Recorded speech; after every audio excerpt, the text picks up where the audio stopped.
पशुपालन के पूरे सेक्टर के स्ट्रेंथनीकरण के लिए पशुपालन विभाग है। निश्चित रूप से हमारा जो स्कोप है वो डेयरी से रिलेटेड है, तो डेयरी से रिलेटेड जो भी एक्टिविटीज़ हैं और उसमें पशुपालन विभाग का जो भी सहयोग रहेगा वो हम लेते रहेंगे। महिलाओं को सशक्त डेयरी के माध्यम से करेंगे, आपने बताया, किस तरह से ये काम करेंगे, किस तरह से जुड़ने का प्रयास करेंगे? देखिए, मैंने जैसा आपको बताया कि अभी भी वर्तमान में बहुत महिलाएं पशुपालन से जुड़ी हैं, डेयरी क्षेत्र में काम कर रही हैं और आपको जानकर खुशी होगी कि लगभग 40% समितियां जो है वो महिला दुग्ध सहकारी समितियां भी काम कर रही हैं। लेकिन जैसा मैंने कहा कि हमारी सोच ये है कि महिलाएं ही मुख्य रूप से इस काम को करती हैं, तो उनको मोटिवेट किया जाए, उनको प्रमोट किया जाए, उन्हें उत्साहित किया जाए। इसी कड़ी में अभी भी मैंने कैंपस में देखा है कि महिलाओं को विज़िट भी कराया जा रहा है, प्लांट में उनको विज़िट भी कराया जाता है, ओरिएंटेशन किया जाता है और एक फील जो है उनको करवाई जाती है कि वो इस सहकारिता एक आंदोलन जो है वो उससे जुड़ें और उन्हें ये एहसास हो कि जो दूध वो दे रही हैं, पशु से दूध निकाल करके जो दे रही हैं, उस दूध का अंतिम छोर पर जा कर के किस तरीके से प्रोसेसिंग हो रही है, क्या उपयोग हो रहा है और वो मार्केट में कैसे जा रहा है, ताकि बिल्कुल निश्चित रूप से उस पर विचार किया जा रहा है। लेकिन ये भी एक बिजनेस स्ट्रेटजी ही होती है, तो ये और जनता को राहत देने की, क्योंकि सहकारिता जो है या आरसीडीएफ है वो सिर्फ लाभ कमाने के उद्देश्य से बना ही नहीं है। और जो कोशिश होती है वो ये होती है कि एक तरह से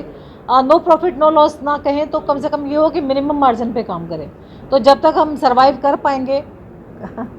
जनता को ज़्यादा राहत देने की कोशिश करेंगे। तो सिर्फ बिजनेस माइंड से हम लोग नहीं चलेंगे, क्योंकि जनता के प्रति हमारी जिम्मेदारी है, तो उन पे एक्स्ट्रा बर्डन हम नहीं देना चाहेंगे। कॉस्ट को ज़रूर देखना पड़ेगा निश्चित रूप से, तो जब रिवीजन की ज़रूरत होती है, रेट्स की बहुत ज़रूरी हो जाता है, तभी ये निर्णय लिया जाता है। शिक्षा विभाग में मिड डे मील, शिक्षा विभाग की योजना है, अब घोषणा हुई है और उस पर विस्तृत कार्य योजना बनाई जा रही है। शिक्षा विभाग के साथ हमारी बैठक हुई है और मिल्क पाउडर हमारे पास अवेलेबल है, तो जैसे ही वो योजना को अंतिम रूप वो देंगे उसके बाद हमारी सप्लाई जो है वो शुरू हो जाएगी। इसमें देखिए दो बातें आती हैं,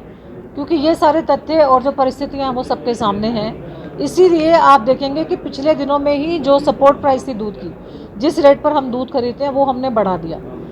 थोड़े से गैप से ही दो बार बढ़ा दिया, इसीलिए कि जो पशुपालक है उसको ये ना लगे कि भाई वो बर्डन ले रहा है, जो पशु है वो उसके लिए बर्डन हो गया है, भार नहीं समझे। तो जो दूध का समर्थन मूल्य है वो बढ़ा दिया गया है, बहुत अच्छा, और शायद हम लोग सबसे ज़्यादा दे रहे हैं सपोर्ट प्राइस राहत के लिए। मैंने ये बात कही कि हमने ये प्रपोजल्स मंगवा लिए हैं और मैंने बताया कि पूरे राजस्थान के जो मिल्क यूनियंस के चेयरमैन हैं उनसे मेरी बात हुई, यहाँ बुला करके हमारी डिटेल में बात हुई है, उनसे सुझाव लिए गए, सारे यूनियन के एमडीज़ हैं उनसे विस्तृत बात हुई है, और सबको जो वीक हैं डेयरी यूनियंस उनको ये कहा गया है कि आप एक डिटेल कार्य योजना बनाएं, क्योंकि हम उनको सुदृढ़ करना चाहते हैं, हम ऑक्सीजन देना चाहते हैं, उनको बंद नहीं करना चाहते, और हम आरसीडीएफ लेवल से भी वित्तीय मदद उनको दे भी रहे हैं और करने को भी तैयार हैं। तो जैसे जैसे हमारे पास रिपोर्ट्स फाइनल होती जाएंगी और जहां जिस भी तरीके की मदद की ज़रूरत होगी वो हम देंगे निश्चित रूप से। नहीं, उसमें जहाँ तक मेरी जानकारी में है सरकार से आग्रह हुआ है और संबंधित विभाग इसमें, क्योंकि वो वाला जो कॉमन चारा जो बाज़ार में बिकता है वो हमारे विभाग के उसमें डोमेन में नहीं आता है,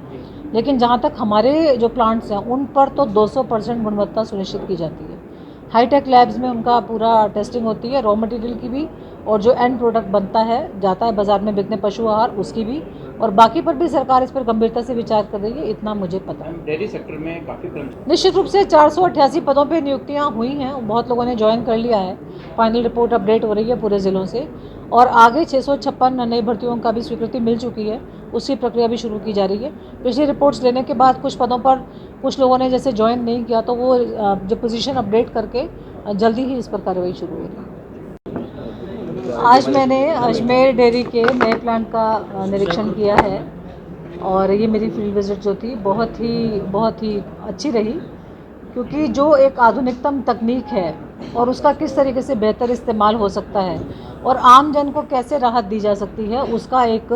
ज्वलंत उदाहरण जो है ये प्लांट है। और जो हमारा उपभोक्ता है, जो हमारी सबसे बड़ी जो कड़ी है इस पूरी चेन में, और हम उपभोक्ता को ये विश्वास कैसे दिलाएं कि जो उत्पाद वो कंज्यूम कर रहा है वो पूरी तरह से जो एडल्ट्रेशन फ्री हैं और बहुत हाई क्वालिटी के हैं। तो टोटल ट्रांसपेरेंसी के साथ जो काम हो रहा है और बिल्कुल ह्यूमन इंटरवेंशन उसमें है नहीं, ऑटोमेटेड प्लांट है और मशीनें जो हैं वो अपने तरीके से काम कर रही हैं और बहुत ही हाइजीन के हाई स्टैंडर्ड्स के साथ और बहुत बड़ी विदेशी तकनीक से बनी मशीनों के साथ जो प्रोडक्ट हैं वो बनाए जा रहे हैं और अंडर ऑब्जर्वेशन है और बहुत क्लोज सुपरविजन के तहत बनाए जा रहे हैं। तो मेरे ख्याल से किसी भी उपभोक्ता के मन में अब ये संकोच नहीं रहना चाहिए कि जो सरस का उत्पाद है उसमें कंज्यूम करने में किसी तरह का कोई संशय है। देखिए, गुजरात में सहकारिता आंदोलन और डेयरी क्षेत्र में जो काम हुआ है उनकी यात्रा जैसा बता रहे थे 75 साल पुरानी है और बहुत अच्छा काम हुआ है निश्चित रूप से, लेकिन हमें हमेशा जीवन में सुधार की गुंजाइश हमेशा है